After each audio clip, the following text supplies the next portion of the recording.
or Ayan. to this computer. Ayan. Yun. Mali pala yung Nagara napindot na ko. po. Nakalagay po kasi record in the cloud. Pero sa record in the computer.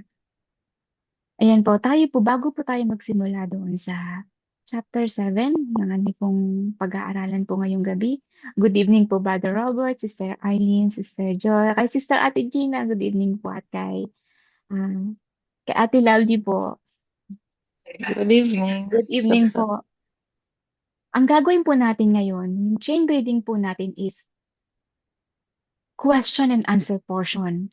Nais ko po sa atin mga kapatid na kung meron man po kayong electronic na Bible o yung Bible na hard copy, i-ready niyo po mga kapatid, ano, tayo po ay dadako doon sa chain reading natin. Pero yung chain reading po natin sa chapter 7 ay question and answer portion.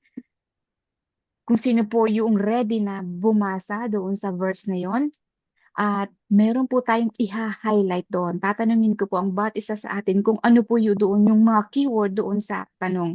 Huwag po kayong mag-alala kung medyo complicated po ay darating po tayo mga kapatid. Ano.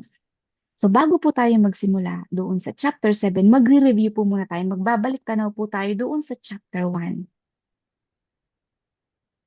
Um,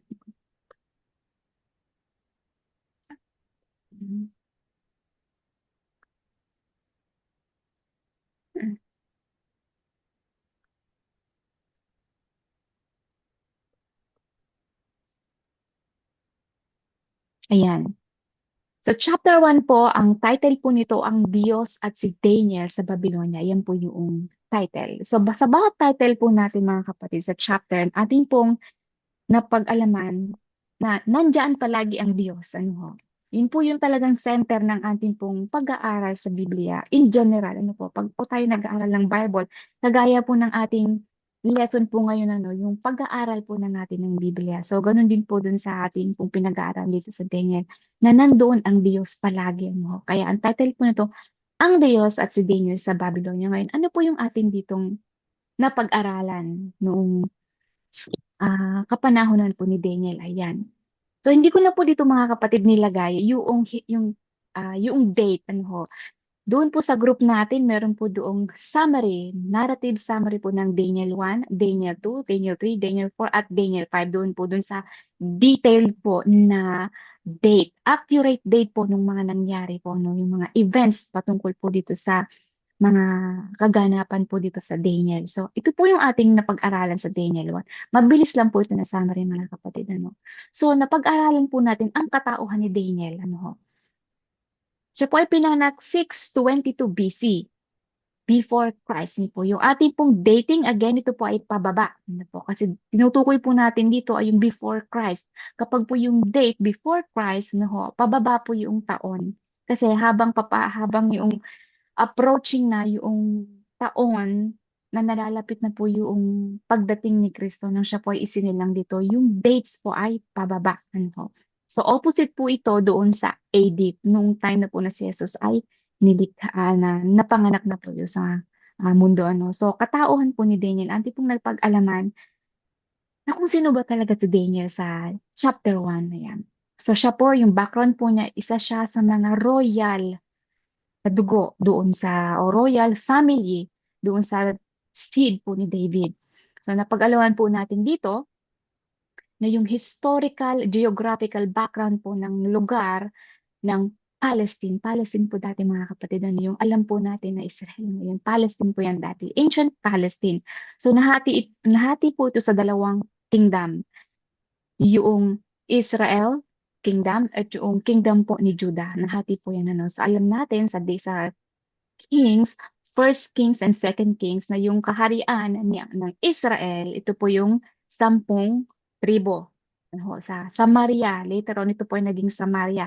So ang natitira na lamang mga kapatid ay yung kingdom ng Judah na kung saan nandito yung center ng worship po ng bayan ng Israel, yung po sa Jerusalem, ito po sa Kingdom of Judah, ano po mga kapatid. So isa sa mga ah, family doon ay yung family po ni Daniel. Ano po na si Daniel ay galing sa royal blood, ano ho, na kung saan ano doon po yung date po natin, ano, tatlong beses po yan na um, Ang pagbisita ni Nebuchadnezzar po ay nakarecord po to sa First Kings 25, chapter 25. Yung kanya pong pagbisita sa Jerusalem, 3 beses mga kapatid, ano? Hindi po to yung tinatawag natin na friendly visit, kundi ito ay yung kanyang unti-unting pagsakop doon sa bayan ng Jerusalem, sa kingdom ng Judah. At ang hindi natitinag na prinsipyo ni Daniel. So 6:22 na pinanganak si Daniel, ano po, naghari po na yung official na paghahari ni Nebuchadnezzar ay 605. Ano po, 605 doon sa Babylonia. Si Daniel po ay 17 years old nung siya po ay dinala doon sa Babylonia. Ang bata po niya, no, teenager. Teenager po si Daniel. So tatlong grupo, yan, tatlong grupo po ng mga exile, ng mga bihag yung kanya pong dinala. Nung una, nung unang pagbisita po niya doon sa Babylonia, sa Jerusalem po ni Nebuchadnezzar, sa first group na yun, dinala po si Daniel kasama yung kanyang mga kaibigan. Pangalawang group, yung dinala yung mga men of war. Yung pangatlo, ito na yun yung mga parang last choice po niya ano, na dinala doon. At yung pinaka-final na destruction po ng Jerusalem, yun po yung pang-tatlong visit po ni Nebuchadnezzar doon sa Jerusalem. At doon po niya sinunog yung completely ano po, yung templo na ginawa po ni Solomon. Yan. Yung kanyang hindi natitinag na prinsipyo doon sa pagpili ng pagkain, doon sa bounty sa noon ni Nebuchadnezzar. Napag-alaman natin dito na hindi tinuturo ng Daniel 1 yung vegetarianism. Kundi atin pong napag-alaman dito dahil dun sa principles, yung sa principles ng pagkain ng malinis at marumi. Wala po doon choice, no, doon sa mga bounties na yun na in-offer po kay Daniel. Kundi siya po ay nag-request lamang. Nag-request lamang po siya ng pagkain na kung saan yung mostly grown o zero waste ibig sabihin. Zero waste ang ibig sabihin. Pag mostly grown ay yung na-harvest. At hindi po napag-alaman based po doon sa statistical study po ng World Health Organization, ng ating pong mga kalusugan na kung saan yung close doon sa diet na pinili po ni Daniel ay yung tinatawag na vegetarianism. Ano po? Vegetarianism, less meat, pero majority ay mga gulay at vegetables. Ano? Yun yung pagsako po ni Nebuchadnezzar sa Jerusalem. Yan po yung pinaka-focus, ano po, yung pinakabuod po ng chapter 1. Yan. At yung contribution po ng Babylonian sa Babylonian civilization doon po sa alam po natin ngayon, andin pong na topic dito na galing sa kanila ang mathematics. Galing sa kanila yung mga square roots. Decimal value na umabot ng 60, hindi na po kayang tanggapin ng ating yun, ng calculator natin. Kasi sobrang dami na ng number. Ano. So ito po ay galing lahat sa Babylonian civilization, yung astronomy, astrology, yung alam po natin ngayon na nabe-benefit po tayo, alam natin. At ito pa, nanggaling sa kanila yung orasan. Ano po, yung alam natin. Kaya alam natin ngayon na madali na lang mabasa kung ano yung minuto kasi dinivide po nila yung 1 hour into 60 minutes. Sila po ang nakadiscover dyan. Kaya, maganda. Maganda po yung positive side ng civilization po ng Babylonian. At however, meron din pong bad background ang Babylonian. Ito na nga po yung pagturo ng mga mythology na kung saan sa kanila po nanggaling yun. Yung mga pagan mythology, yung pagsamba doon sa mga creatures. Sabi natin creatures, ito yung mga nilikha lamang ano ho. Mostly, ang kanilang pong mga sinasamba, yung heavenly bodies, celestial bodies, ito po yung sun, moon, stars. Yan. So, ito po yung bad side po nila, ano. So, sa chapter 2, ating pinag-aralan ang Diyos, nandiyan pumulit ng Diyos, ang Diyos at ang kinabukasan ng sanlibutan. Dito na po pumasok yung imahe sa panaginip po ni Nebuchadnezzar. So, ito, ating pong napag-aralan dito yung rise and fall. Ito po yung pinaka-main dahilan o main focus, main reason, ano po, kung bakit ibinigay yung panaginip kay Nebuchadnezzar. Panaginip, pag po sinabing panaginip ay dreams. Kapag po sinabing pangitain, ito po ay vision. Magkaiba po yung mga kapatid na. Huwag po tayo malito. Pag po sinabing panaginip, ito lamang po ay yung normal na panaginip lang. Wala pong deepen doon. Pag po panggitain, ito na po yung may vision. Ang binigay po kay Daniel after ng panaginip po ni Nebuchadnezzar ay yung pangitain. Ano, yung vision na. Yan. So, ang dahilan na kung bakit ibinigay po ito kay Nebuchadnezzar yung panaginip na to ay para malaman po yung silakbo ng kaniyang puso. Pinakita sa kanya na yung siya yung ulo na kung saan yung alam po natin no pag po sinabing gold ito po ay pag alam narinig natin to ay mayaman ano po mayaman siya pero ang tumutukoy po pala dito sa ah, panaginip na yan ni Nebuchadnezzar nasa yung sumisimbolo doon sa ginintuang dalisay na ulo kumbaga ito po yung ginintuang panahon sa history po ng mundo. Yung yaman, yung magnificent na kaharian, ito po ay kay Nebuchadnezzar. Tandaan po natin, hindi lamang po kay Nebuchadnezzar alone, individual po sa Nebuchadnezzar. Nagre-represent po ito sa system of power, sa system. King is equals to his kingdom. Ibig sabihin, Nebuchadnezzar at Babylonian ay isa. Sumisimbolo po yun sa kaniya. Hindi lamang po siya as individual person. Ano ho? So, ito po yung pinakita sa atin na yung pagbagsak, pagbangon at pagbagsak ng history ng kapangyarihan po ng mundo. Ano ho? Ito po yung political scene. Ngayon, ito po yung pinaka-focus ng Daniel chapter 2. Ano po? Yung supernatural stone na si Jesus. Ito po na kung saan, ito yung kahuli-hulihang kaharian na kung saan hindi po kailanmang babagsak. Ito po yung hinihintay natin. Literal, yung literal po na Babylonia, yung literal na Persian, yung literal na Greece, yung literal na ancient Rome, mga kapatid, ay wala na. Yung literal. But spiritually, yung imahe ay nananatili pa rin nakatayo. Hanggat hindi po dumarating si Yesu Kristo, ay hindi po matutupok ang imahe na yan.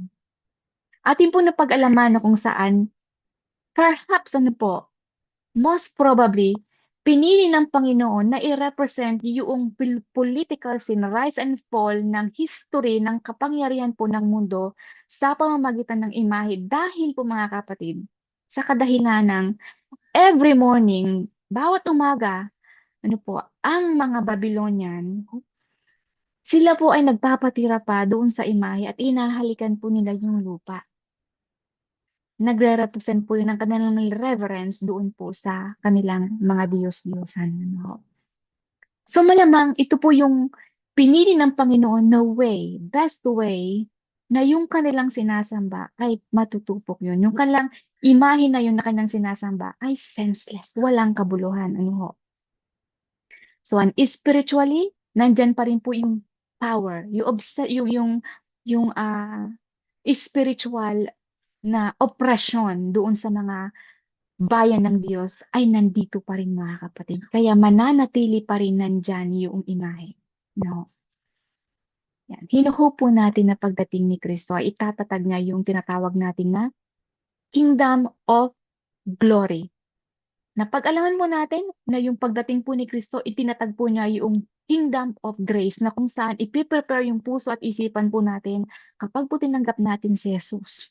Ano, na siyang maghari sa puso at isipan natin ay matatatag bilang isa sa ating mga kapatid no, yung kaharian sa puso natin. Tayo po inanyayahan. Doon po nasa detail po natin sa chapter 2 po ng Daniel na kung saan let us come boldly unto the throne of grace that we may find glory unto the throne of grace. Ano po? Nung tinanong po siya, nasaan ang kanyang kaharian ng mga parasiyo? Sabi po niya, ang kaharian ay nasa sa inyo. Ano po? So, ang sino man ang tatanggap kay Jesus na maghari sa kanyang puso, ay itong tao na to ay magiging handa doon sa kahalwalhatian, sa kingdom of glory na sumisimbolo doon po sa second coming ni Kristo. Ano po, ayan. Doon po sa ating chapter 3, ating po napag-usapan dito yung katauhan yan. Ang Diyos at ang naglalagablab na hurno. Ayan po, nakita po natin dito in detail yung katauhan nila Shadrach, Meshach at Abednego na yung mga kaibigan po ni Daniel. So, para ma-revert, ano po mga kapatid, para ma-divert yung binigay ng Panginoon na propesiya kay Nebuchadnezzar, napag-alaman natin na kung saan yung impression ng kapangyarihan na merong Diyos si Daniel. Napag-alaman natin na yung impression na yun ay hindi nagtagal. Ano, yung impression na yun doon sa puso ni Nebuchadnezzar dahil siya po ay nagdamdam noong sinabi ni Daniel na pagkatapos mo, ang mababang kaharian ay papalit sa'yo. Doon po siya nagdamdam. Ano. So sa kirot na yon sa kanyang puso, para ma-divert, mabaliktad yung propesiya na ipinarating sa kanya ng Diyos, dahil sumisimbolo sa kanya yung ginintuang ulo na dalisay, gagawin niyang, ano po, ginto mula ulo hanggang paa para po hindi bumagsak, para hindi mawala yung ginintuang kayamanan o ginintuang kapangyarihan na kaharian na meron siya. Atin po na pag-alaman yun mga kapatid na kung saan binase po niya yung size na yan mga kapatid na yung size ni tawag ito, naalala niyo po mga kapatid kung ano po yung pangalan nung nung imahe na yon. Sky God po nila. Sky God yun. Yung sky God nila na Diyos-Diyosan na idolatry. Ito po ay 60 cubits, 60 Babylonian cubits. So doon po sila nag-base. Doon po nag-base si Nebuchadnezzar. Kung gaano kataas yung mga kapatid ay ating pong napag-usapan. Ito po ay 30 floor building kataas. Ito po ay 30 meters sa ano po sa feet. Ito po ay 98 feet tall. Kung i-relate po natin to sa floor para po mas maunawaan natin, ito po ay 30 floor building. Ayan po mga kapatid na. So ngayon, ito po ay itinayo po niya, hindi lamang yung, kumbaga, ito po ay may elevation. Ito po ay tinatag po niya ang imahe na to na kung saan yung may platform, ano po, na kung saan based po dun sa historical records, ito po ay makikita kilometers, miles away. Nakita po natin, pinag-aralan natin na kung saan mga kapatid, yung mga ginamit po na iba't ibang musical instrument doon po sa dedication ng gininto ang imahe po na itinayo ni Nebuchadnezzar. At sa kahuli-hulihan po nitong Daniel chapter 3, atin pong napag-alaman na yung loyalty ay hindi natitinag po doon sa magkakaibigan na ito. Ano po? Sabi, if not, hindi po sila luluhod doon sa ganito ang imahe na yun. So napag-alaman natin doon mga kapatid, yung pagsamon ni Nebuchadnezzar, yung pagtawag niya doon sa kaharian na yun, sa mga citizen na kung saan nakatira doon sa Babylonian, ito po ay nagsisimbolo na bilang sa atin na tayo ay under po tayo ng government na kung saan bansa meron po tayo. Kapag tayo po ay tinawag, kailangan po tayong talagang pumunta. Ito ay pag-obey doon sa government na mababa po sa atin. Pero kapag loyalty between the law of God or the law of man, ipinatunayan po nito ni Shadrach, Meshach at Abednego na hindi kailanman kayang buwagin ng law of human yung kanilang loyalty sa Panginoon. Ito po ay kanila pong pinatunayan. At ating po napag-alaman dito na nakita ni Nebuchadnezzar na yung form, paano niya nalaman na yung pang-apat na tao, sabi niya, pang-apat na nakikita niya doon sa hurno ay kawangis ng anak ng Diyos. Mga kapatid, atin po napag-alaman na kung saan, doon sa character na meron ang magkakaibigang ito, nakita na kung sino ang Diyos na kanyang sinasamba, na kung sino, pag-alaman natin na ito ay si Jesus, na siyang may kapangyarihan over doon sa hurno na naglalagabdab na apoy. Yun po na iniligtas po niya yung kanyang mga loyal na lingkod. Doon po sa chapter 4 natin, ang Diyos at pagmamalaki ni Nebuchadnezzar. Dito po ating pong napag-alaman na ito yung sa sacred history na isinulat po ni Nebuchadnezzar. Yung huling yugto po ng kaniyang buhay, mga kapatid. Atin po itong napag-usapan yung mga kamangha-manghang nakamit ni Nebuchadnezzar. Yung Hanging Garden, isa sa mga seven wonders, ancient wonders of the world. Ano po? Bakit? Bakit siya naging seven wonders of the world? Kasi mga kapatid, yung alam natin na normal, ni normal na ah, pagtubo po ng mga puno ay dapat on the ground, on the level na po doon sa kalupaan. Ngunit yung kanyang isa sa mga katanyagan po na kanyang ginawa ay yung mga puno na puno. Hindi lang po basta normal na mga puno yung mga kapatid. Kanya po yan in-export. Yan po ay mga exotic na mga klase ng mga species ng mga halaman at mga puno na kung saan sa taas. So, na ating po napag-alaman, ano po yung kanilang ginamit yan ay yung tinatawag na ah, Pascal law. Ang galing po ng kanyang ginawa dyan. Yung pressure na kanyang ginawa para mag-supply ng tubig pataas. Ginamitan po ng napakatinding, complicated na mathematics o physics ang kanya pong ginawa dyan. So, kaya po yan ay tinawag na isa sa mga seven wonders of the world. Yung magnificent po na syudad ng Babylonia na pag-alaman natin yung hindi talaga, imposible po talagang masakop yung syudad na yun ng Babylonia. Dahil napakakapal at napakataas. Ang pagpapakumbaba ni Nebuchadnezzar na kung saan sa huling yugto ng kanyang buhay ay kanya pong inacknowledge na yung kataas-taasan, the Most High, ang siyang nagro-rule, ang siyang naghahari sa kalupaan at kanyang ibibigay ang kaharian doon sa kanyang iniibig. At napag-alaman natin yun na dahil nais niya na si Nebuchadnezzar ay magkaroon ng totoong Diyos. Kanya pong tinuruan na maging magpagpakumbaba o ng humility po sa Nebuchadnezzar.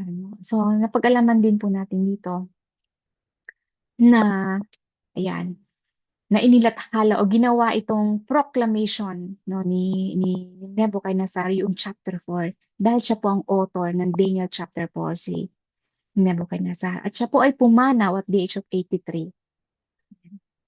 So, yun po, napakaganda po ng kanyang history, ng kanyang pong history ng buhay. At hindi rin po natin dapat kaligtaan na kung saan ginawa niyang religious city yung Babylon. Pag po sinabing Babylonia, ang ibig sabihin po mga kapatid, city of God.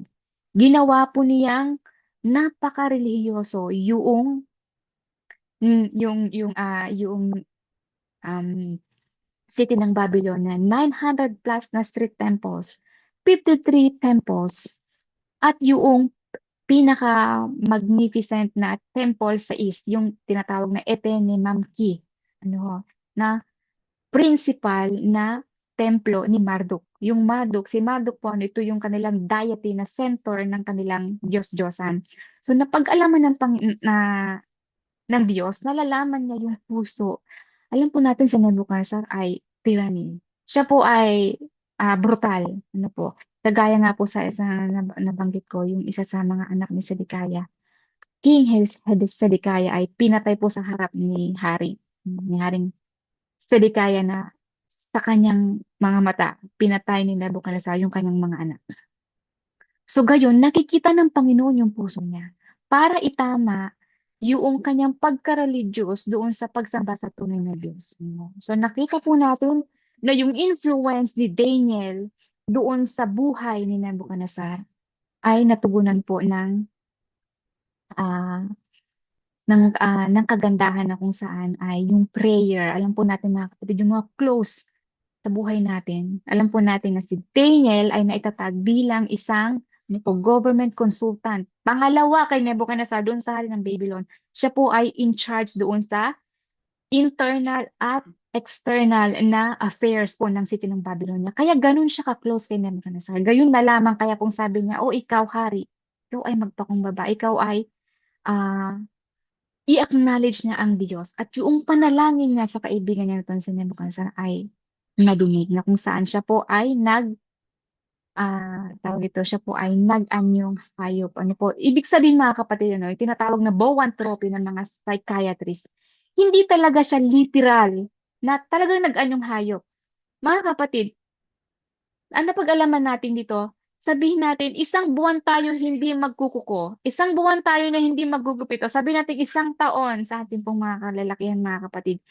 Sabihin niyo po, isang taon kayong hindi maggugupit ng buhok. Ano po yung maging itsura niyo, mga kapatid? Isang taon, yun po kay Nebuchadnezzar ay 7 years. Napag-alaman natin doon na gayon pa man na ganun ang nangyari kay Nebuchadnezzar, yung kaniyang kaisipan ay nasa puso pa rin ng Diyos. Hindi talaga nawala. Ano ho? Kumbaga, it's under the control of the Most High. At the end of 7 years na kung saan ay na-realize na ang Diyos, ano po, ang may-ari ng kanyang buhay at ng kanyang kaharian. So, maaring mga kapatid, pagdating po ni Jesus ay isa sa mga maliligtas. Ano ho? So, napakaganda po ng kanyang istorya. Napag-alaman po natin doon sa chapter 5, yung kahuli-hulihang yugto ng kaharian po ng Babylonia. Ito po yung pagsulat ng Diyos sa pader. Ating po ditong napag-aralan, mga kapatid, na ah, si Belshazzar, yan, si Belshazzar na anak ng kahuli-huli ang Neo-Babylonian Empire. So, si Nabonidus, mga kapatid, ay wala po sa Biblia. No. Ang nababasa natin dito, si Belshazzar dun sa chapter 5 na hari ng Babylonia. Atin po napag-alaman na yung mga ebidensya na tinatawag na Nabonidus Chronicle, yung encryption writings, na kung saan ito ay sinusulat po ng historical during the time ng Babylonia, na inire-record po nila doon, mga kapatid. Ito po ay parang clay. Clay, kapag malambot pa lamang, ini-inscript po nila doon yung mga events, civic events po ng kaharian. So, na-discover po ang tinatawag na Nabonidus Chronicle, na kung saan nagbigay linaw doon sa chapter 5, doon sa katauhan ni Nabonidus. Ayan. Nakita natin na si Nabonidus ay yung tinatawag na principal na na hari ng Neo-Babylonian Empire. Pag sinabing Neo-Babylonian Empire, ito po yung nasasakupan nila. Alam natin na sinakop nila yung Palestine, yung Kingdom of Judah. Ito po ay kasama doon sa Neo-Babylonian Empire. Kapag sinabi naman natin yung na si Belshazzar na hari ng Babylonia, ito po literal na yun lamang yung kanyang pinaghaharian. Dahil ito po ay tinalaga ni Nabonidus na anak niya si Belshazzar na siya ang maghari doon sa syudad na yun, doon sa literal na syudad ng Babylonia. Dahil po si Nabonidus ay walang pakialam po doon sa Diyos-Diyosan na sinasamba ng Babylonian na si Marduk. Napag-alaman natin dito na si Nabonidus po ay sa halip ng mga kapatid na siya ay pangalagaan niya yung community, yung citizen po ng Babylonia, siya po ay nagpunta sa Arabia. Iniwan niya yung kaharian niya ng Babylonia sa anak niya na si Belshazzar, o first son niya po si Belshazzar. So, nagkaroon po ng hindi pagkakatiwala o um, yung yung kanyang pagpapabaya doon sa mga feast. Alam po natin, mga kapatid, based on sa ating mga napag-aralan, na religious po ang Babylon. Na kailangan na every feast, na every ah pagdiriwang na meron sila doon sa kanilang mga Diyos-Diyosan, napakahalaga na nandoon po yung leader. Dahil nga po si Nabonidus ay umalis doon sa syudad ng Babylonia, kasi po ang kaniyang sinamba ay yung Diyos na po ng Egypt, si Sin. S-I-N, yun po yung Sin, capital S. Ito po yung Diyos-Diyosan, deity po ng Egypt. Siya po ay naimpluwensyahan ng kaniyang grandmother. So ngayon, nawalan po ng tiwala yung mga priest, nawalan ng tiwala yung mga religious na mga tao doon sa Babylonia sa kanya. So totally siya po ay naging unfamous. Hindi lamang po yun, ang ginawa po ni Nabonidus, siya po ay nag-insist ng tinatawag na forced labor. Specific doon sa mga mayayaman, sa pilitan ng pagtatrabaho ng mga mayayaman na klase ng citizen ng Babylonia doon sa syudad ng Babylonia. Ito po ay naging dahilan kung saan bumagsak po yung syudad ng Babylonia. Hindi dahil sa gera, kundi po dahil sa pagpapabaya po ng leadership. pagpapabaya doon sa religious affairs. Ayan. At sa pagpapatupad po ng forced labor. So, ito po ay ating napag-usapan doon sa chapter 5. Ang sabi doon sa mene, doon sa pong pagsulat ng Diyos sa pader. Mene, ibig sabihin, ikaw ay binilang. Tekel, ngunit ikaw ay nagkulang. Parsin, plural po ng parsin ay peres, na ibig sabihin ay person. Pag po sinabing plural, mga kapatid, two or more person po yan, ano, o two or more place. Pag plural, yung parsin, ibig sabihin, dalawa ito, dalawang kingdom ito. Ano, pag singular, ibig sabihin to ay divided. Ibig sabihin, Middle Persian. Yun po yung, ano. Nung gabi na yan, 539 BC, October 12, bumagsak po ang Babylonia doon sa kamay po ni Dario. At napag-alaman natin yung katauhan po ni Dario doon sa, nasan po yun? Sa chapter 6 po natin. Ano. Ayan,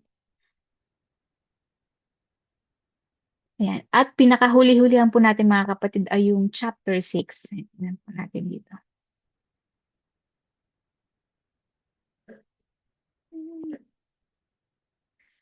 Sa chapter 6 po ay yung yungib ng mga leon. Ay, i-pull out ko lang po na mabilis.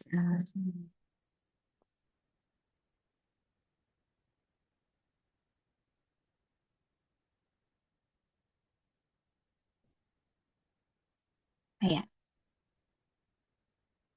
Sa chapter 6 po, mga kapatid, ito po yung ang Diyos at ang yungib ng mga leon. Atin po napag-alaman dito na si Daniel from 622 BC. Ito po yung kanyang birthday, ano ho, taon na kung saan siya ay sinilang.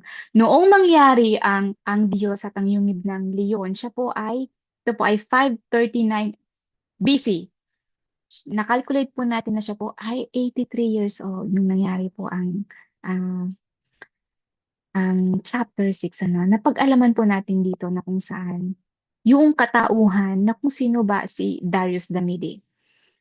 Nalaman natin na siya ay yung term na Darius ay ah, throne names. Ibig sabihin, hindi talaga to yung kanyang pangalan. Na po, ang totoong pangalan po in real life ni Darius ay siya po ay, sino pong nakakaalam mga kapatid? Sino po ang nakakaalala? Siya po ay si Gubaro. No? Doon po sa mga historical records na tinatawag na discover na Cyrus Cylinder. Yung Cyrus Cylinder, ito po ay na-discover mga kapatid ano, na kung saan doon nakahayag yung mga kahuli-hulihang yugto ng civic events ano o yung pagbagsak po ng hari na si Nabonidus no? At saka doon sa unang taon, yan po yung unang taon 539 BC, yung unang taon po ng panunungkulan ng Persian doon sa ah, syudad po ng Babylonia. At nalaman natin, after mga kapatid, nung gabi na yon, nung 539 BC, sinalakay ni Darius, dito po si Darius kasi sa Bible po, no, Darius the Mede o Dario na taga-Media, sinalakay po niya yung syudad ng Babylonia nung gabi ng October 12, 539 BC, na kung saan nung gabi na yon ay napas lang po si Belshazzar na hari ng Babylonia, yung local mga kapatid, ano, local na Babylonia. Dahil nung time na yon, dahil po yung kanyang tatay na principal na hari ng Neo-Babylonian Empire ay nagtatago. No? So ayan, meron ko po ba mga katanungan mga kapatid? Napakaganda po. Ayan, tayo po ay dadako na doon sa chapter 7 po natin. Ano. Nakaready na po mga kapatid yung Bible nyo. Mag-aaral po tayo. Tayo po ay dadako na direct po doon sa question and answer portion po natin. Ayan. Chapter 7. Ayan.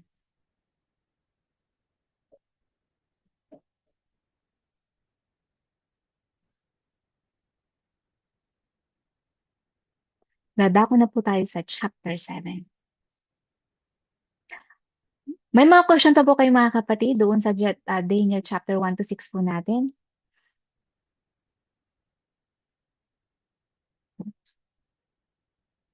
Bakit, okay, nandito na tayo. At tayo na po ay dadako doon sa tinatawag na ang apat na dakilang kaharian. Ang ibig sabihin po nito mga kapatid, the four great monarchies. Tayo po ay sa Daniel chapter 7. Medyo mahaba-haba po ito. Atin po itong magpa-post po tayo dito kasi para po tayo makahinga. No? Ayan. Ngayon, magsisimula na po tayo. Ito po yung pangitain ni Daniel. Ang kaibahan po noong Daniel chapter 2, doon po sa panaginip ni Nebuchadnezzar na imahe. At yung pangitain ni Daniel doon sa chapter 7 ay similar. Ang pagkakaiba mga kapatid ay yung sinisimbolo po noong mga imahe na ito na panaginip po ni Nebuchadnezzar doon sa Daniel chapter 7 na pangitain ni Daniel ay yung detailed. Ibig sabihin, tatalakayin dito natin yung mga sinisimbolo ng mga hayop na kung saan ito yung mga character. Character na mga bansa na yon na sinisimbolo doon po sa Daniel chapter 2. Kaya po dito, mga hayop po yung sinisimbolo po dito. Ibig sabihin, ito po ay character noong mga kaharian na yon. Ngayon, ang una pong katanungan,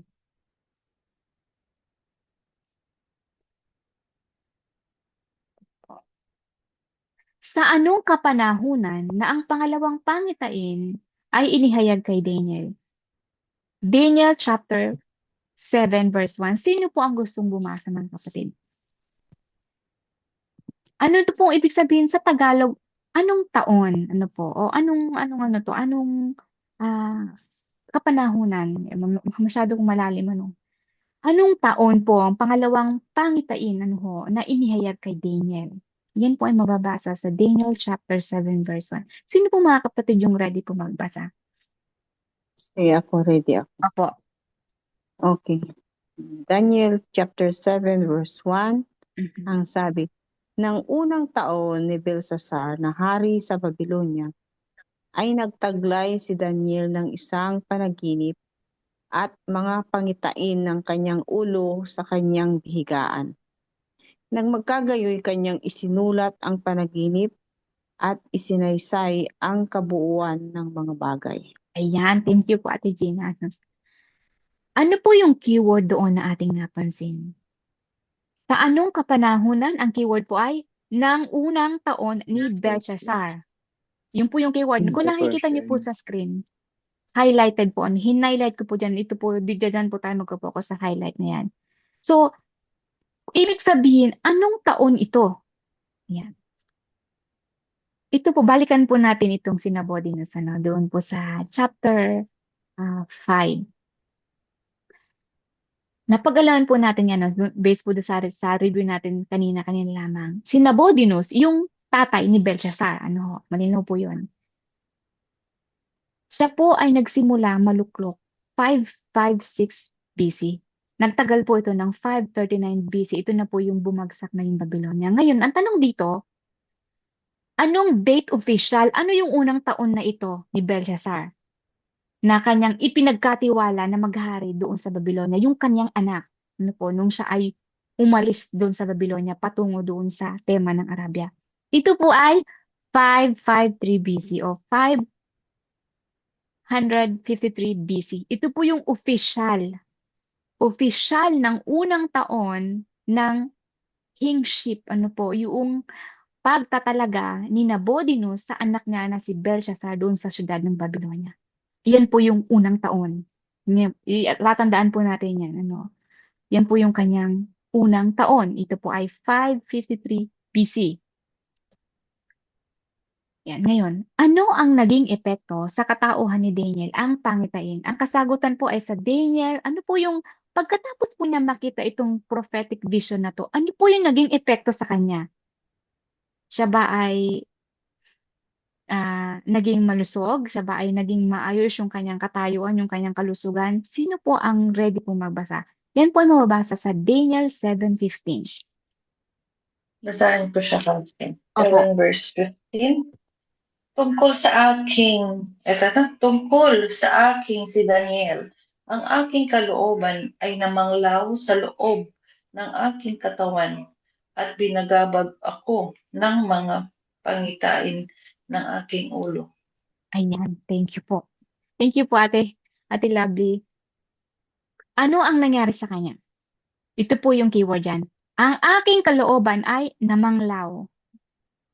Binagabag ako ng mga pangitain ng aking ulo. Mga kapatid, yung epekto noong nakita ni Nebuchadnezzar yung kanyang panaginip na siya ay binagabag, na alam po natin siya ay, there's something with that dream na hindi niya maipaliwanag na siya ay binagabag. Kung ano po yung experience ni Nebuchadnezzar nung nakita niya yung imahe na yon sa kanyang panaginip, ay ganun eksakto po yung experience ni Daniel nung makita niya yung pangitain na yan. Bakit? Kasi hindi po niya maunawan.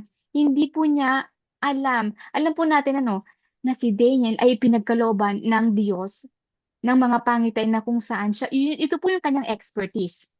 Sa kadahilanan na siya ay binagabag, sa kadahilanan na siya ay namanglaw, kasi po, malalim yung pangitain na kaniyang nakita, na kung saan ay hindi niya ito literal na maunawaan.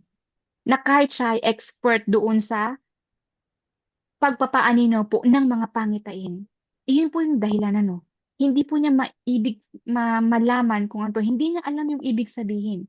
So, 4 days, mga ilang araw, mga kapatid. Sa kahuli-hulihan po dyan ng Daniel sa chapter 7, ay hindi niya naunawaan yung panaginip. Hindi po niya alam ang ibig sabihin noon. At sa Daniel chapter 8, doon po ipapaaninaw sa kanya ng Panginoon. Ngayon, pangalawa pong tanong. Ano ang katanungan? Ayan, nung makita po ni Daniel, yung pangitain na to, malalaman po natin ito mamaya. Tinanong po niya yung isa sa mga makalangit, isa sa mga angel na tagapaglingkod na nanatili sa tabi niya. Ano po yung kaniyang tinanong? Ito po ay mababasa sa Daniel chapter 7:16. Siya po ay na-curious. Ano ibig sabihin na to? Ano po yung kanyang inquiry doon sa makalangit na tagapaglingkod na nakatayo doon sa kanyang tabi nung kasalukuyan pong nakikita niya itong pangitain na to. Yan. Sino po yung gustong magbasa, mga kapatid? Ito po yung makikita doon sa Daniel chapter 16. Ano po yung kanyang tinanong?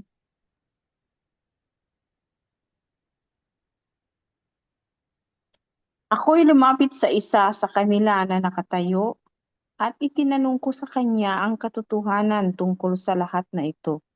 Sa gayoy kanyang isinaysay sa akin at ipinaaninaw niya sa akin ang kahulugan ng mga bagay. Ayan. Thank you po, Ate Gina.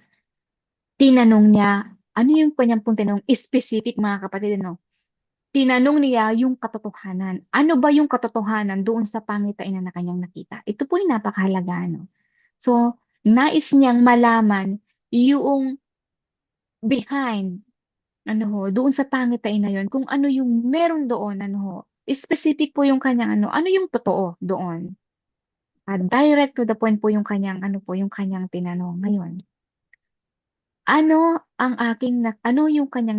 nakita ng propeta sa ngayon, pagkatapos niya, bakit po siya nagkaroon ng inquiry na hindi niya po ito maipaaninaw ng kanyang sarili lamang dahil alam po natin siya sa expert. Ito po yung kanyang karera, Ngunit, ano kaya itong Panginoon na to na kung saan ay hindi niya kayang maunawaan? Daniel chapter 7 verse 2. Basahin ko po, mga kapatid.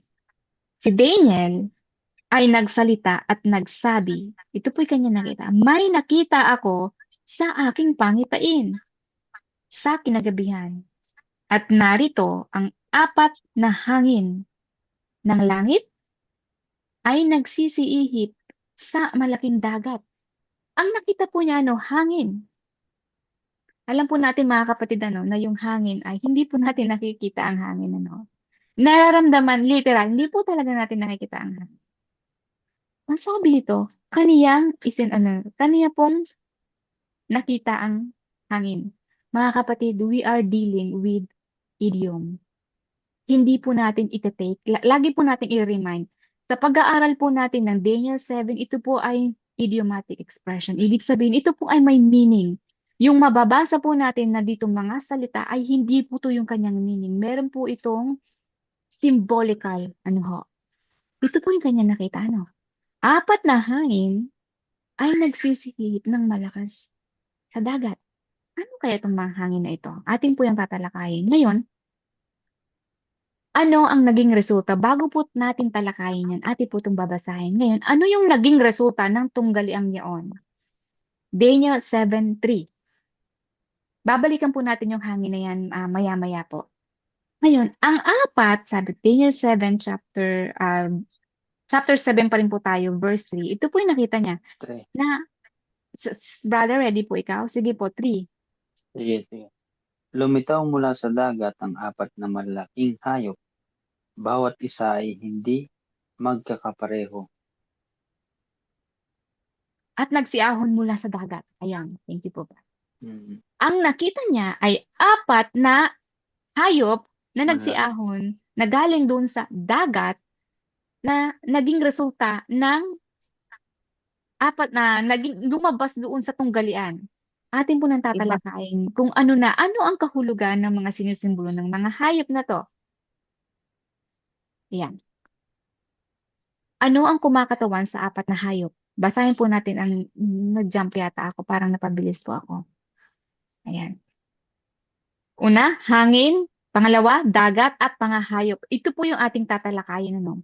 Ang kahulugan, ito na po yung kahulugan. Ang kahulugan ng mga sinisimbolo ng mga hayop. Una, ano ang kumakatawan sa apat na hayop? Ano po ang sinisimbolo ng mga hayop na kaniyang nakita?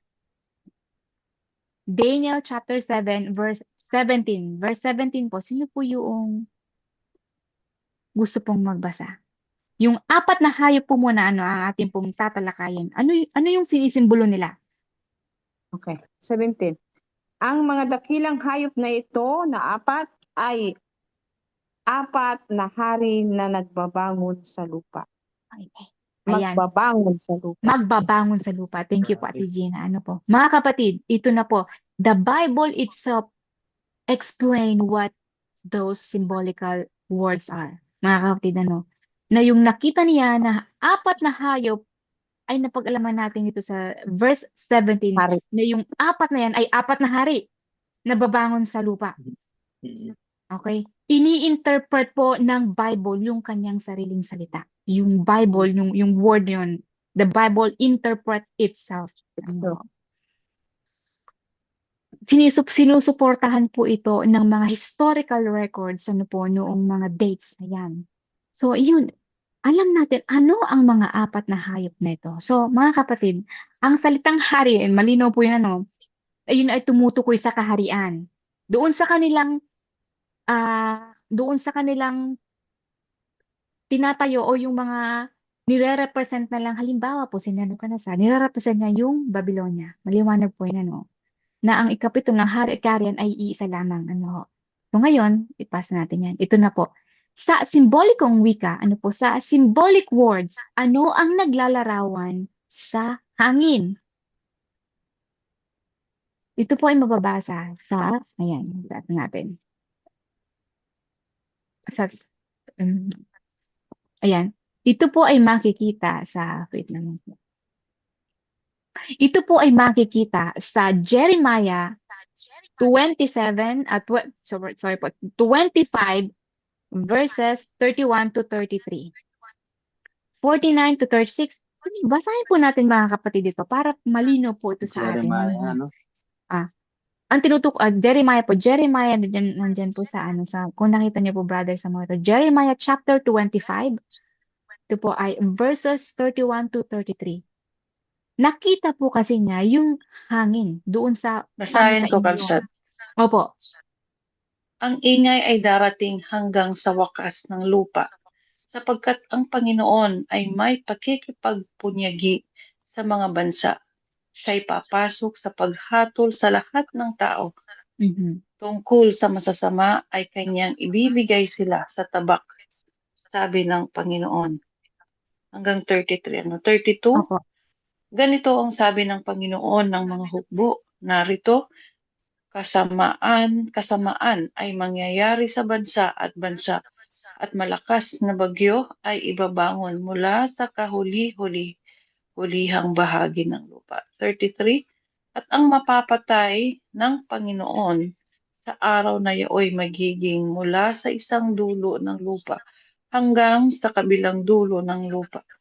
Sila'y hindi tataghuyan o dadamputin man o ililibing man, sila'y magiging dumi sa ibabaw ng lupa. Chapter 49, thank you po Ate Lovely po na basahin ko po yun. Malinaw po yun na ang sinabi po diyan, na binasa po ni Ate Lovely, na yung hangin, yung bagyo, ni-represent po diyan na sumisimbolo ito sa digmaan, sumisimbolo ito doon sa tunggalian, tunggalian, alitan, kaguluhan, kung saan ito yung sa pamamagitan ng mga ito ay ay merong sisibol na mga kaharian. Kaya po tinawag rise and fall, yung pagbangon at pagbagsak. Bakit nga ba nagbabangon at nagbabagsak ang mga kaharian? Dahil po sa kaguluhan, dahil po sa digmaan, dahil po sa alitan. Ayan po, na bansa after bansa after bansa, ayan po yung nire-represent ng hangin. Kaya po ang sinasabi doon, doon po sa binasa natin, malinaw po yung mga kapatid na pagkatapos noong tunggalian na yan, doon sa apat na hangin na yun nakikita, ay lumabas ang apat na kaharian. Apat na hayop na sumisimbolo doon sa apat na kaharian. Malinaw po yun mga kapatid. Ngayon, sa propesiya, ang sinisimbolo ng tubig. Napag-alaman na natin mga kapatid, na yung hangin ay nagre-represent ito sa kaguluhan, sa chaos, sa alitan, sa digmaan. Ngayon, pagkatapos ngayon, doon sa dagat, sabihin natin yung scene po, palawakin po natin yung ating imagination mga kapatid nyo. I-imagine po natin na tayo si Daniel doon sa binigay na pangitain po ng Diyos, na po natin, ilagay natin yung perspective natin kay Daniel. Ngayon, nakita natin na tayo nakatayo doon sa karagatan, sabihin natin wala pa sa karagatan, nandun lang tayo nagmamasid. Nakita natin doon sa karagatan na yon na may na may paparating na mga apat na hayop. Ngayon, ano iyong mga tubig na yon na sinisimbolo? Basahin po natin ang Apokalipsis chapter 17 verse 15.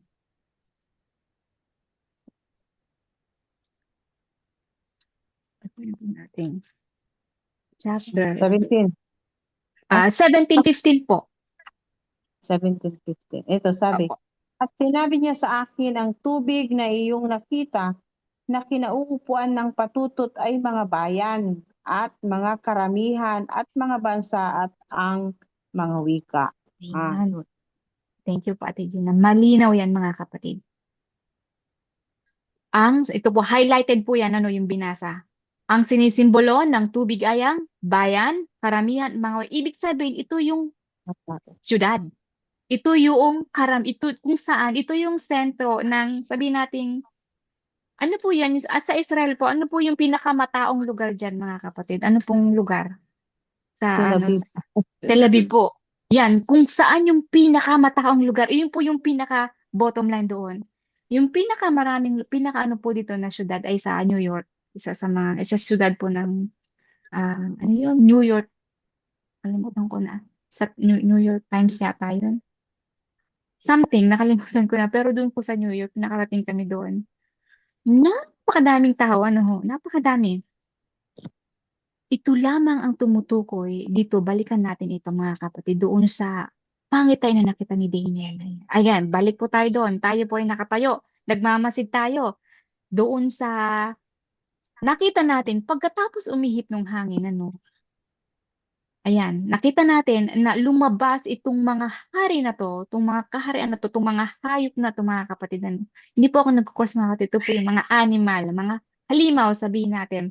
Doon sa karagatan, ibig sabihin, ito ay manggagaling doon sa tinatawag na lugar ng karamihan. Ito po ay center of the world, sabihin natin. Kasi dito po yung prophecy na kung saan nabanggit ko po ito doon sa lesson po natin mga kapatid sa anong Thursday na tanong po ni Ate Wena. Yung propesya na ating pong pinag-uusapan, yung lugar, geographical location mga kapatid. Sabi po natin na tanong niya doon, bakit hindi doon sa iba? Bakit hindi doon sa ibang lugar? Bakit dito? Dahil the Bible avails us nothing kung wala doon yung knowledge of God. Ang geographical location ng mga pinag-uusapan natin, sabi na, yung literal po na lugar ng mga ito, mga kaharian na to, center of the prophecy dahil nandoon po yung knowledge ng totoong may Diyos.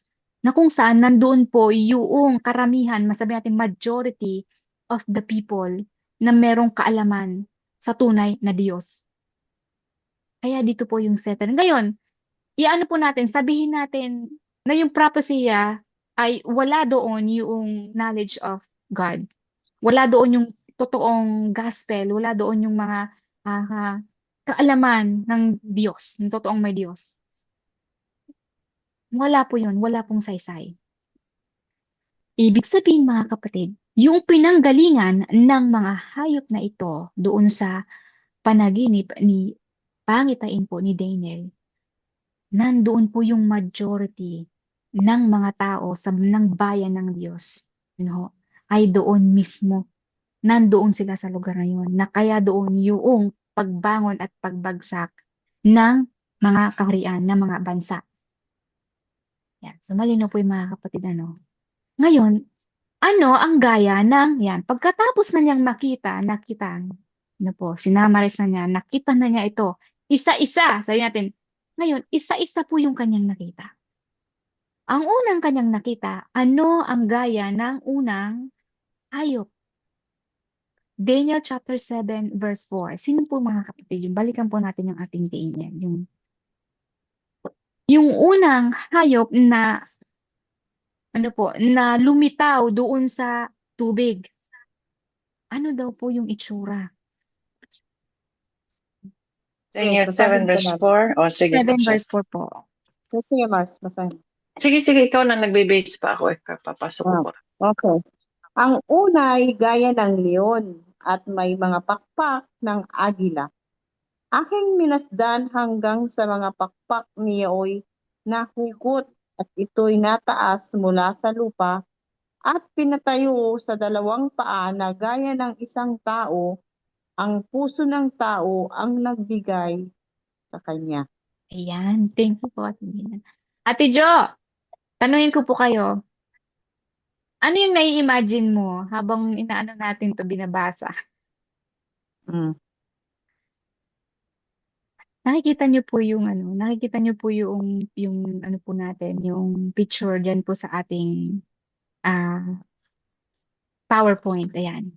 Parang ano siya, di ba parang matayog ang lipad tapos bigla siyang bumagsak. Kasi Mhm. natanggal ang pakpak. Di ba ang sabi niya doon, natanggal lang mga pakpak nito at iniangat itong mula sa lupa. At pinatayo sa dalawang paa tulad ng tao. Biglang naging tao. Ganito. Again, thank you po Ate John. I-remind ulit natin yung sarili natin. We are talking every time na babasahin natin to para po hindi tayo ma-shock. Ibig sabihin, in reality, sa tunay na buhay sa animal kingdom, ito po ay wala. Ito po Wala. ay hindi totoo. Hindi po sabihin hindi to. Ibig sabihin, in an animal kingdom world, sa ating pong ecosystem, ang leon ay leon, ang Wala agila sa ay animal. agila. Wala po to sa animal kingdom. Na Walang naging creatures na ganyan, na literal. Tama po. Walang katulad. literal. Walang Wala. katulad. Walang katulad. Walang katulad tong mga to. Ngayon, kung ating pong literal na ating talagang there's something wrong, mali. So, may mga verses sa Bible na direct to the point. Kaya po ang Daniel ay napaka-symbolical nito mga kapatid. Ito po ay, ang bawat bansa na alam natin ngayon ay sumisimbolo sa mga animals. Yan. Sa Pilipinas, ano pong sinisimbolo ng flag natin? Carabao. Yung Kala character ko ng buhaya. Carabao buhay. Agila. Sige, sige. Agila. Ang US Eagle, mga kapatid. Ngayon, makikita natin dito sa ating pinag-uusapan, may background tayo na ang sinisimbolo ng mga hayop na ito ay kaharian. Hindi po yung literal na hayop. Ano? Ngayon, sino ito? Sino itong leon na to na kung saan ay nagkaroon ng pakpak? At later on, binigyan siya ng pusong tao. Ano ho? At siya ay Si naglakad. Trump. Weird, mga kapatid, kung ating pong habig lang na, ngayon, ating po na pong bubuksan na ating pong kaalaman na ating Bible. Para kung Ngayon, titignan mo, alam mo yung napaka-wild niya na napaka-wild lion na yan. nga tapos agila pa. Makita mo mga kapatid, makita mo sa, ba, maglalakad ka, Sige, makasalubong ka ng tignan ganito. natin. Oo. Sige. Ayan. Maganda Ano, to. Sige. yan. Ang leon, mga kapatid, ano, ay ito yung isusupport po natin to at nasa Bible po yan, mga kapatid. Pero Mm. ino-note po natin dahil napag-aralan na po natin yung Daniel chapter 2. Ang leon, ano po, isa sa mga apat na hayop po ay si Nebuchadnezzar. Ano po? Siya po ay kumakatawan dun sa tinatawag na Neo-Babylonian Empire. Pag sabihin Neo-Babylonian Empire, ito po yung nasasakupan yung mga bansa na sinakop po ni Nebuchadnezzar. Bago pa po dumating si Nebuchadnezzar doon sa katanyagan niya na gininto ang dalisay, siya na po ay naka-prophecy 100 years before pa. Ano ho? Ayan. At ito po, ang nahugot na pakpak at puso ng tao, take note mga kapatid, sumisimbolo po ito doon sa karakter, katanyagan ng Babylonia sa pagpanaw po ni Nebuchadnezzar. Ngayon, para po tayo makarelate, atin pong titingnan ng ating Bible. Sa Jeremiah, yan, bago ko po ilagay, sa Jeremiah 50:17, para atin pong basahin mga kapatid, ano yung sinisimbolo ng leon? Jeremiah, sino itong leon na to? Sige. Jeremiah 17. 50:17 po. Okay, basahin ko na para mabilis. Ano? Apo. Bawat tao ay naging tampalasan at walang kaalaman. Bawat panday, ginto at nalagay sa kahihiyan dahil sa kanyang larawang inanyuan. Sapagkat ang kanyang larawang binubo ay kasinungalingan at walang hinga sa mga yaon. Ayan.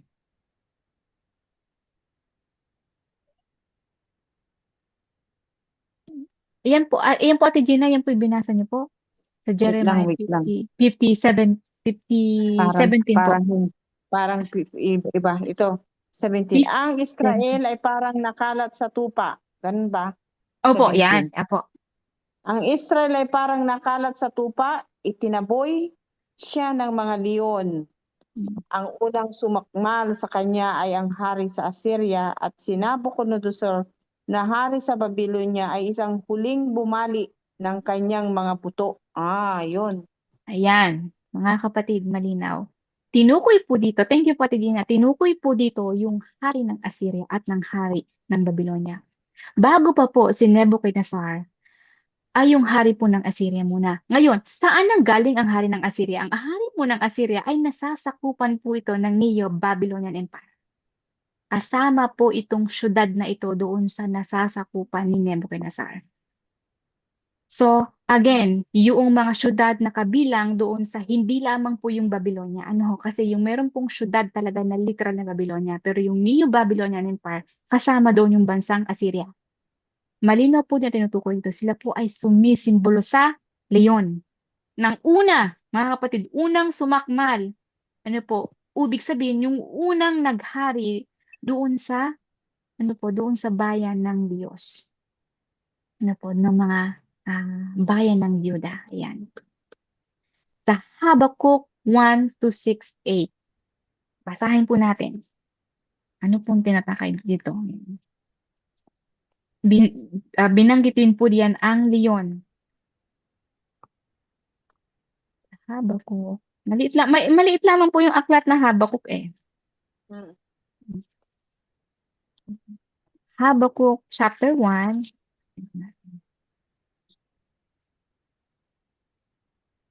Kaya ano One. lang po, Opo, thank you po. 6 to 8. Medyo 6 to 8. opo, sa Habakkuk chapter 1, 6 to 1, 8 po. 6 to 8. Sapagkat Opo. narito ang aking itinitindig ang mga kaldyo, yaong makapangingilabot at makaranas na bansa na lumalakad sa kaluwangan ng lupa upang magari ang mga tahanang dako na hindi kanila. 7. Saan ako? Opo. Sila'y kakilakilabot at katatakot ang kanilang kahatulan at ang kanilang karangalan ay mula sa kanilang sarili. 8. Ang kanilang mga kabayo na may matutulin kaya sa mga leopardo at mababangis kay sa lobo sa gabi at ang kanilang mga ngabayo ay nagtutumulid na may kapalalunan. Oo, nadudulin ako. Ang kanilang mga ngabayo ay nangangaling sa malayo. Sila'y nagsisilipad na parang agila na nagmamadali upang manakmal. Grabe. Thank you po, Brother Edward. Thank you po sa pagbabasa. Mga kapatid, doon po sa binasa ni Brother Edward, meron na po tayong idea yung mga sumusunod na mga hayop na susunod. Binasa po doon ni Brother Edward doon sa verse 8 na yung katangian ng leon ay mas mababangis. Mas mabangis kaysa sa mga leopardo at sa mga oso. Meron na tayong idea na yung katangian ng leon neto ay parang isang agila na lumilipad na nagmamadali ng manakmal. Ibig sabihin mga kapatid, malinaw na yung leon na unang animal, sabihan na unang halimaw, na unang halimaw na sumibol doon sa karagatan, ay si Nebuchadnezzar at yung Neo-Babylonian Empire. Siya po ay namatay, 562, hindi po ako nagkakamali, 562 BC. Nandito po yun sa detailed natin. Noong namatay po si Nebuchadnezzar, mga kapatid, siya po ay napalitan ng mga hari na mga walang experience o na mga walang kakayahan. Ngayon, dahil po dito sa mga walang kakayahan na to, alam natin na pagkatapos po ni Nebuchadnezzar, yung pumalit po sa kanyang trono ay yung anak niya na si Evil Marduk. Ito po yung kanyang biological na anak na pumalit doon sa kanyang kaharian. Pagkatapos po ng 2 years, alam natin na pinatay yung kanyang anak. Pinag-usapan po natin ito mga kapatid, Pinatay yung kanyang anak na si Evil Marduk. Ang pumatay po sa kanya ay yung kanyang brother-in-law. Ibig sabihin, hanggang sa tong brother-in-law na to na namatay, iniwan lamang niya yung kanyang anak na walang, sabi nating mangmang na anak, boy, na maghahari doon sa Babylonia. At hindi nagtagal, itong batang ito ay pinaslang, pinatay. Ano ba naman ang magagawa ng bata, mga kapatid, So, hanggang sa bumoto sila na kung sino yung papalit doon sa kaharian ng Babylonia. Ito na nga po si Nabonidus. Si Nabonidus po ay unrelated doon sa dugo ni Nebuchadnezzar. Hindi po sila related. Hindi po related si Belshazzar kay Nebuchadnezzar. Dito, makikita natin yung pattern dito na yung katanyagan ng leon na to, na nagkaroon ng pakpak, ito po yung kayamanan, yung ginintoang kaharian na tinatagpo ni Nebuchadnezzar doon sa Neo-Babylonian Empire. At pinayaman niya yung syudad ng Babylonia. Yung principal city at yung western city na alam natin, grabe mga kapatid, 40 floor building at yung taas talagang sobrang 85 feet yung kapal nung gate. Hindi lamang po yun, isa, dalawa, tatlong gate. Meron pang tower na ang taas ay 480 feet. Talagang hindi talaga po babagsak yung kanyang syudad na Babylonia. Ngayon, dahil sa sumunod, mga kapatid, na ang mga sumunod sa kanya, itong katangian ng leyon na to na mapangahas, na ah, um, sabi nating talagang yung mananakmal ay nawala itong karakter na to ng Babylonia na naging daan na kung saan yung binigyan siya ng puso, ito po yung sumisimbolo doon, yung binigyan siya ng pusong tao na siya ay naglakad, nawala yung kapangyarihang karakter. Alam natin, literal mga kapatid, kapag nakita ng leon ng tao, anong gagawin po ng leon dun sa tao? Kainin. Kakainin, tama po, Ate Gina. Kakainin niya, literal po ito mga kapatid. Ngayon, kung i-relate natin to symbolical, na yung leon na pamangahas na naging tao. Ibig sabihin, nawala yung kapangyarihan na karakter sa sunod-sunod na mga sumunod na hari na walang kakayahan. Itinatagpo at pinayaman ni Nebuchadnezzar yung Babylonia for 45 years. At ilang taon lamang mga kapatid ay bumagsak nga ito doon sa mga walang kakayahan. Ito po yung sinisimbolo ng unang hayop. Malinaw po yung mga kapatid, ayan.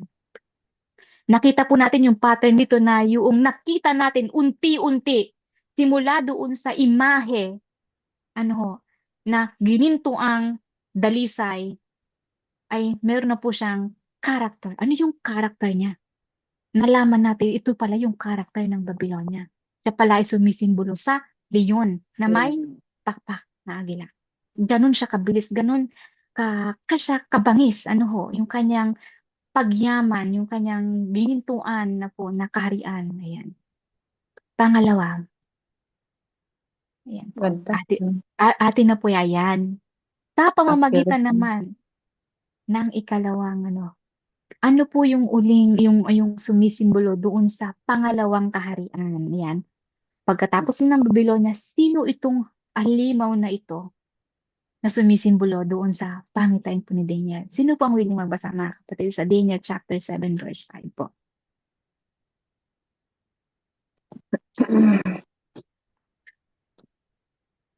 Edward, naka-ready ka dyan? Hindi lang. Saglit lang. Okay. Ano ba yan? Chapter verse 5. 7 verse. Daniel. Opo. Daniel 7. Ito na po Daniel 7 verse 5. Opo, ito na Mm. yung pangalawang hayop na nakita ni Daniel. Sige po. Okay, ito po. At narito ang ibang hayop na ikalawa na gaya ng isang oso at lumitaw sa isang tagiliran at tatlong tadyang ang nasa kanyang bibig sa pagitan ng kanyang mga ngipin at sinabi ng mga ito ang ganito sa kanila, bumangon ka, manakmal ka ng maraming laman. Grabe po. Grabe po yung character nito, Thank you po, Brother Edgar, sa inyong pong pagbabasa. Ayan.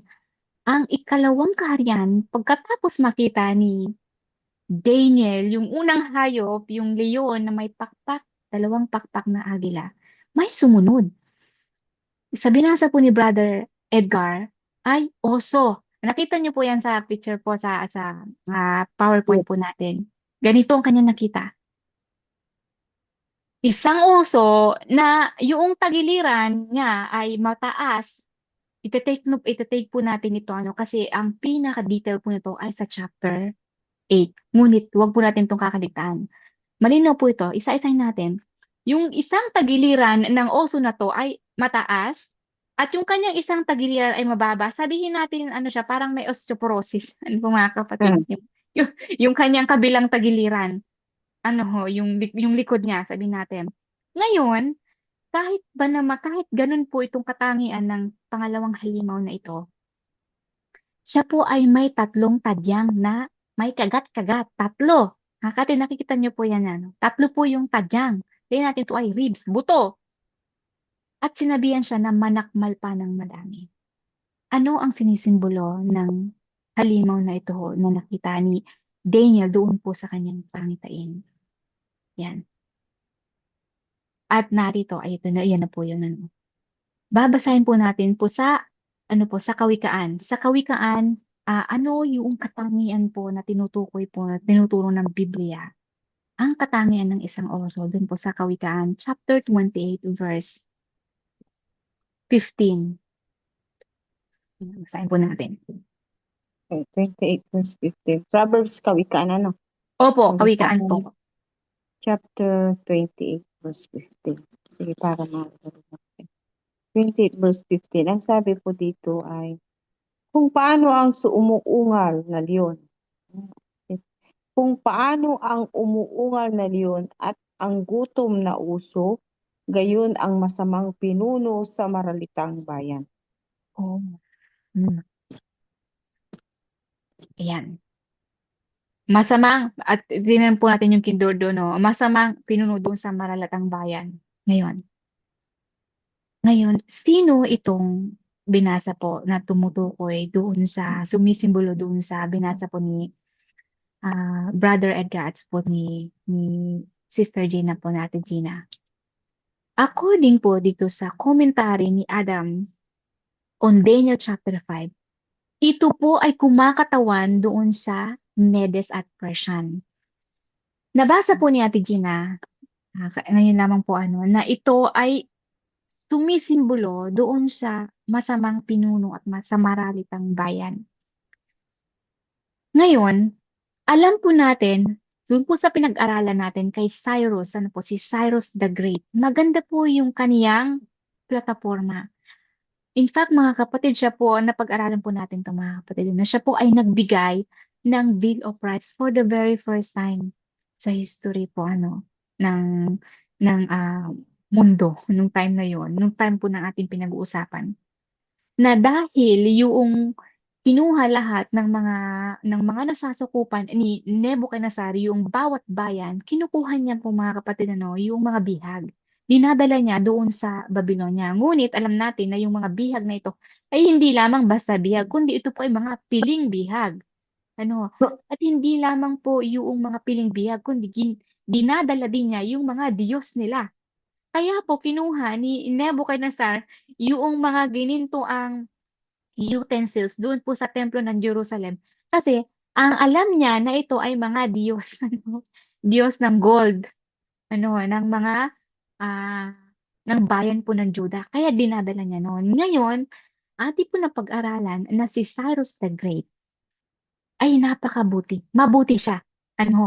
In fact, mga kapatid, 100 years bago siya ipanganak, siya po ay nakapropesiya na sinabihan sa Ezra na aking lingkod na si Cyrus ay magbibigay ng daan, magbibigay ng kalayaan doon sa mga kapatid, doon sa mga doon sa mga bihag na dinala po ni Nebuchadnezzar. Ngayon, ang tinutukoy po dito doon sa tinatawag sa binasa po natin, Gina, na masamang pinuno sa maralitang bayan. Si Cyrus the Great ay individual. Sasabihin natin yung kaniyang individual na ugali ay maganda. Atin pong itong i-remind ulit sa atin. Ang tinutukoy natin dito sa pinag-uusapan po natin sa propesya ay system of power. Hindi lamang po pinag-uusapan natin dito si Cyrus the Great bilang isang individual na hari, kundi during the time of Medo-Persians. Nakukuha po mga kapatid. Ito po yung sumisimbolo sa pinaka-majority na katangian ng mga sumunod sa kaniya nung siya po ay pumanaw. Nasundan po si Cyrus the Great ng mga magagandang hari hanggang kay Darius the First at si Artaxerxes.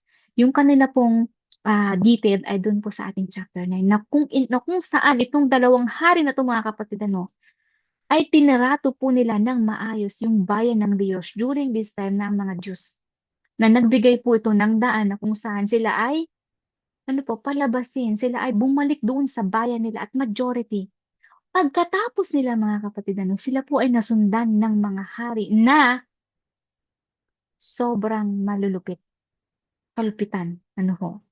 Siya po ay tinuko. Ngayon po, ang karakter po ng oso, kung hindi maniwala po kayo hindi mga kapatid sila po ay uhaw sa dugo. Sila po yung literal na ano ng mga bear, ayan. Alam niyo po, iba po yung bear na grizzly bear, tapos yung polar bear. Magkaibang ano po ito, no? Yung polar bear ay isa sa pinaka ano po, pinaka talagang nakakatakot, ano. Kilala po sila as gutom na gutom, na kung ano man yung makain, na kung ano man yung makita nila ay talaga nilang lalamunin. Ano ho. So, kilala po sila sa kalupitan at uhaw sa dugo. Kung i-relate po natin ito dito sa ating pinag-uusapan, yung uhaw sa dugo na tinutukoy dito, yung kanilang uhaw sa ano po, sa pagsakop ng mga bansa. Ngayon, bago po mga kapatid, bago po dumating ang Greece, yung sumisimbolo po doon sa, kahit wag nyo na pong basahin yan, malilito po kayo mga kapatid. Tingnan nyo lamang po yung picture. Yung sumisimbolo po dito doon sa ah, tadyang, doon sa kagat-kagat na tadyang ng halimaw na to na oso, ito po ay sumisimbolo sa tatlong bansa. Ano? Yung tatlong bansa na yan, ito po ay yung Babylonia, Lydia at Egypt, na kung saan sinakop po ito ng Medo-Persian. Ano? Kaya ibig sabihin, bumangon ka at manakmal ka ng maraming laman, ay ibig sabihin, palalawagin pa niya yung kanyang mga sinasakupan.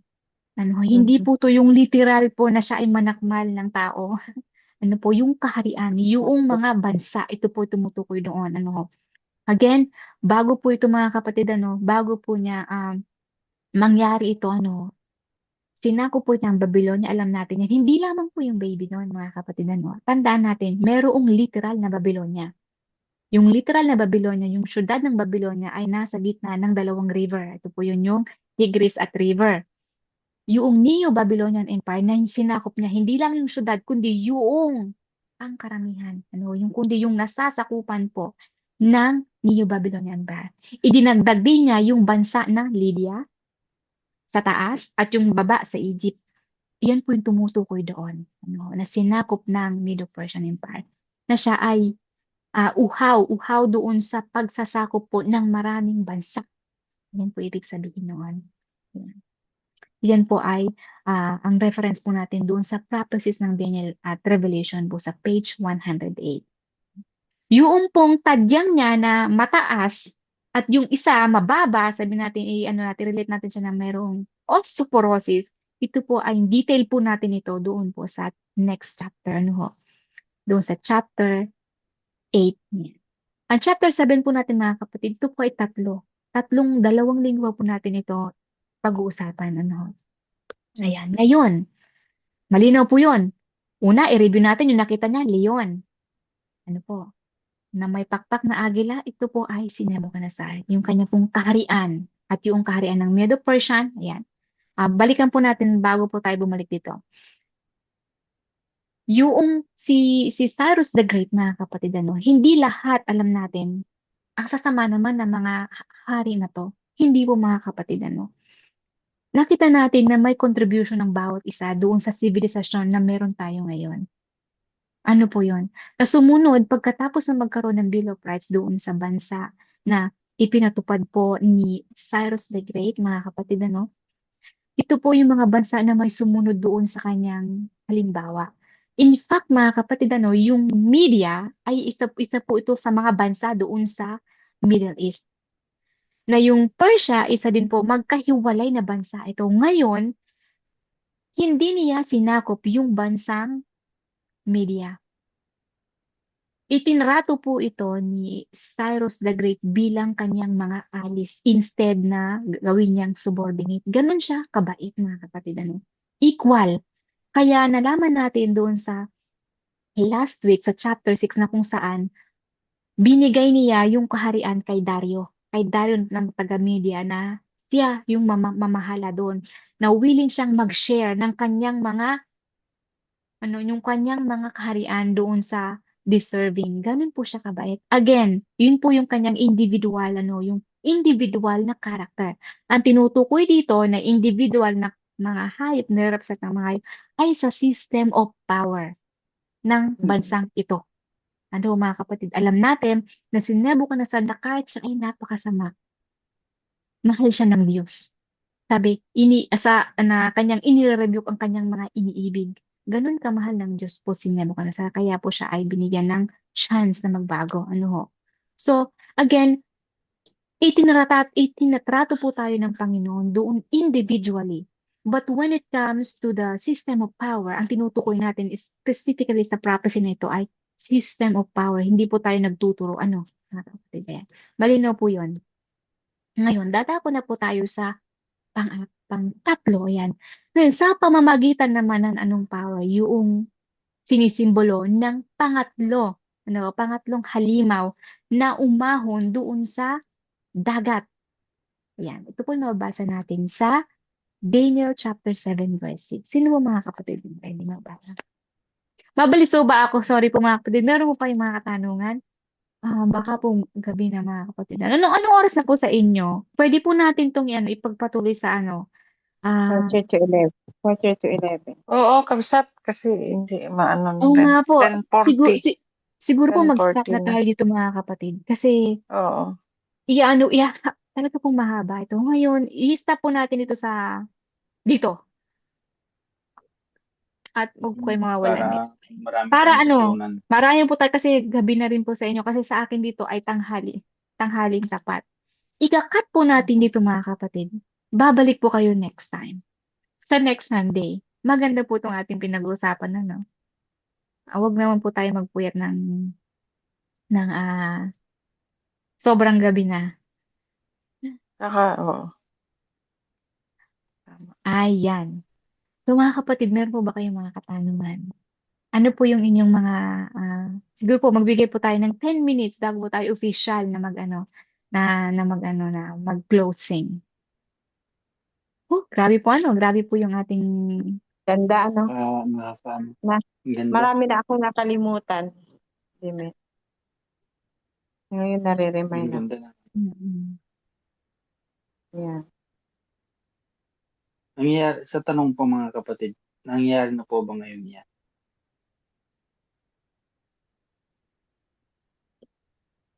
Ano Sister ka mo? Veronica, Brother, nangyayari na po ba ngayon? ayan, meron tayong Nangyayari na po ba? meron tayong tinatawag na physical persecution at yung individual persecution, mga kapatid. Kung sa tinatawag natin na physical persecution, nangyayari po yung simula noon pa. Simula pa noong unang-unang pa mga kapatid, ano? Sa South Africa, pine-persecute ang mga Christians. Mhm. Ang nagpe-persecute dito yung ang mga Islam. May sa mga oras nito mga kapatid, kagaya ng ating pinag-usapan sa Daniel chapter 3, yung literal na kung saan ay tapilitan yung pagsamba doon sa imahe. Hindi man sa pagsamba ng imahe, kundi yung hatred, the spirit of oppression, the spirit of hatred, galit doon sa mga Kristiyano na kapatid ay nangyayari every day. Hindi man literal ngayon sa atin, physically, hindi natin itong nararanasan, ngunit meron tayong tinatawag na spiritual persecution. Narinig niyo na po ba ito mga kapatid? Ayun ko. Narinig niyo po, Ate Gina. Sige po, ano po yung inyo pong sa spiritual persecution? Ito, spiritual persecution ay, Ito, tama po. ito na. Meron pa tayong spiritual persecution at meron po tinatawag na fear of persecution. Mga kapatid, ito po ay nahahati sa tatlo. Physical, yung literal na pagpapatay doon sa mga Kristiyano, hatred. Meron po tayo tinatawag na spiritual persecution. Ito po yung battle natin between the good and evil doon sa ating katauhan. At meron po tinatawag na the fear of persecution. Ito po ay delikado mga kapatid. Hindi man natin ito nakikita, nararamdaman natin. Ang ibig ko sabihin nito, tayo ba as individual, natatakot ba tayo sa persecution sa maaaring mangyari? Mhm. Ito po ay considered na persecution. Fear of persecution ay nagbibigay po ito ng kahinaan doon po sa ating spiritual na journey with God. Ang fear of persecution, mga kapatid, nangyayari ito every single day sa atin. Pagtanong ng sarili natin, kagaya po ngayon, kung pinag-aaralan natin to, tayo ba yan? Ano kaya, pag dumating ako sa time na yun, nakatulad na lang po nung sa The Great Controversy, si John Hush, si William Tyndale, si Jerome, sino pa ba? Ang dami-dami po mga pinagsusunog doon. Ano kaya, ready? Di ba po napag-uusapan natin mga kapatid na Wycliffe. si Wycliffe mga kapatid, ano, siya po ay namatay ng natural. But again, after 40 years, pinahukay mga kapatid yung kanyang buto para sunugin. Pinahukay po ng Papa para sunugin mga kapatid. So, Patay na nga, pinu pinatay. pinatay na nga, pinatay pa. Tama po at hindi na. Double dead, Ate Jean.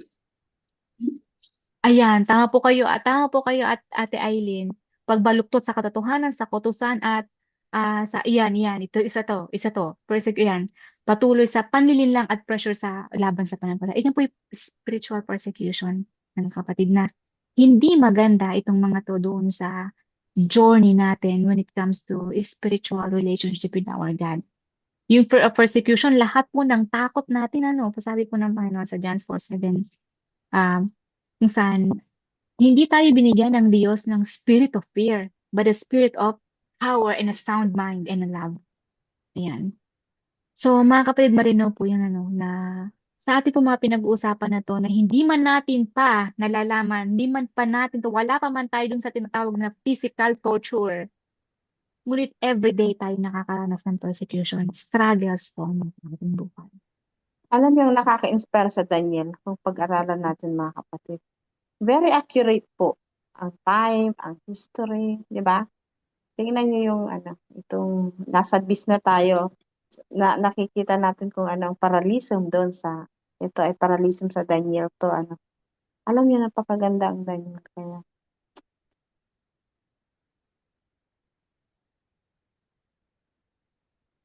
nakaka-inspire.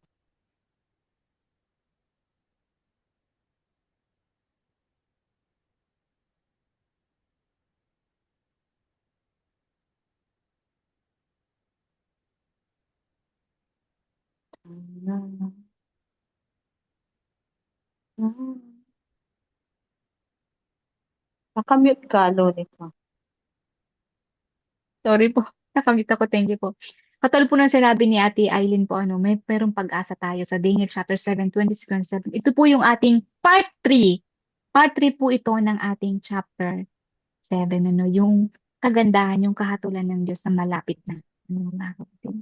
Meron lang po tayong 4 minutes para po official na po tayo na magpaalam po for the meantime. Pero babalik po tayo sa next na Sunday. Huwag po kayong mawala mga kapatid.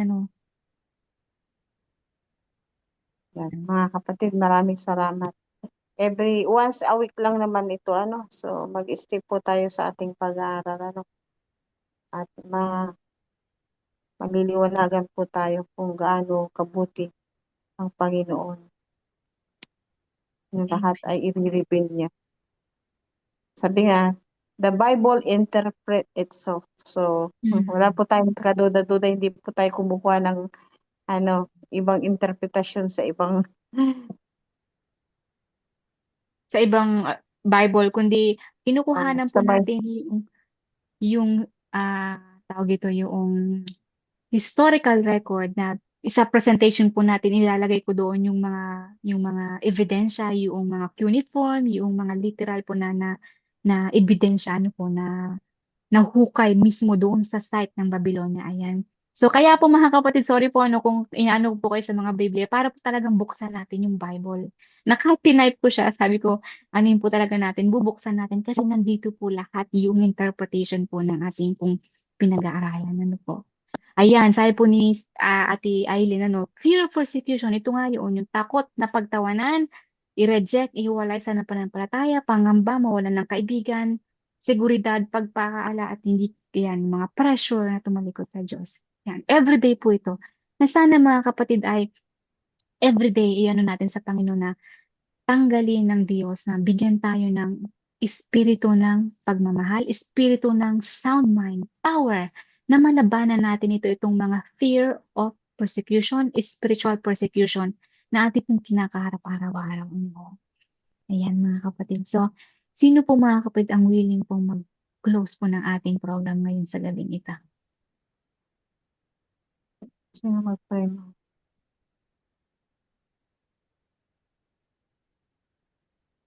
Wala.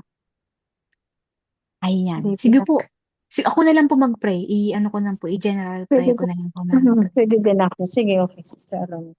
Po, para po kayo ay makapagpahinga na at masama din po magpuyat. Ayan. Sige po, tayo po ay magdasal.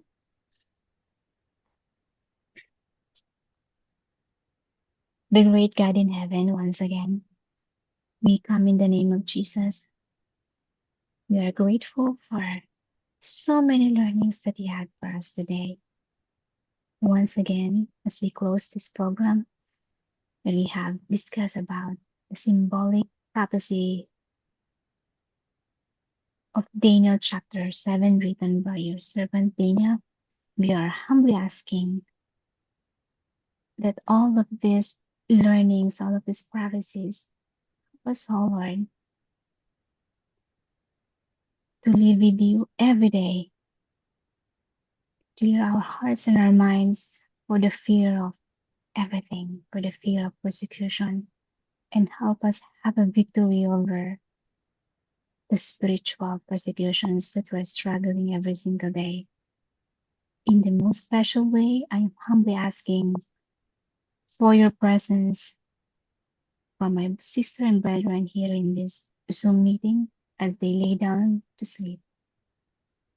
Please renew them physically, mentally, and most of all, spiritually. Bless them with the strength that they need every single day. And help us to have a good evening. Please bless also the families that each and everyone represents, especially those loved ones that here and abroad. Please, O Lord, as we close this prayer, we know that you already hear our humble and contrite supplications to you. Forgive us all the trespasses that we have committed, unaware or aware. And please, O Lord, help us to be prepared for that soon return, not just us individually, but most of all, our families and our friends is close and dear to our hearts. Bless us with the knowledge, with the wisdom that we need, that we may be able to share the good news that you have provided for us every single day, especially every Sunday, as you unfold each prophecies. Help us to be prepared for that glorious days.